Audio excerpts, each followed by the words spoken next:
అంటే కాల్చిన వెంటనే మీ నరేంద్ర మోదీకి మీ ప్రధానికి చెప్పుకోండి అనే ఏ ధైర్యంతో అనగలిగారు? ఏ ధరంలో అంటే కాంగ్రెస్ లక్షణం అది. అందుకని నేను కాంగ్రెస్ నూనె తెట్ల కాంగ్రెస్ సంబంధించిన మణిశంకర్ అయ్యారు గతంలో మోడీని తప్పిస్తే కానీ మన ఇద్దరి మధ్య సఖ్యత బాగోదని పాకిస్తాన్కి వెళ్ళి అక్కడ వాళ్ళతో మీటింగ్లో వాళ్ళ బిర్యానీ టీలు తీసుకుంటూ ప్రోగ్రామ్ మానాడు అంతా బయటకు వచ్చేది అది ఓపెన్గానే.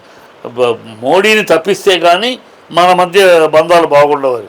మోడీని తప్పించాలనేది ఎవరు తప్పించటం ఏంటి? ఎవడనే మాట అది? వాడెవడో అంటాడు పాకిస్తాన్ వాడు. నువ్వు భారతీయుడిగా ఉండి నువ్వు అక్కడ పాకిస్తాన్కి వెళ్ళి వాళ్ళతోటి ఛాయ్ బిర్యానీ తాగుతూ వాళ్ళతోటి మోడీని తప్పించాలన్నమాట. వాడు బుద్ధులు అంతే. వాళ్ళకి వాళ్ళు దొంగ గాంధీలు, కాంగ్రెస్ దొంగ గాంధీలు, దొంగ భారతీయులు, దొంగ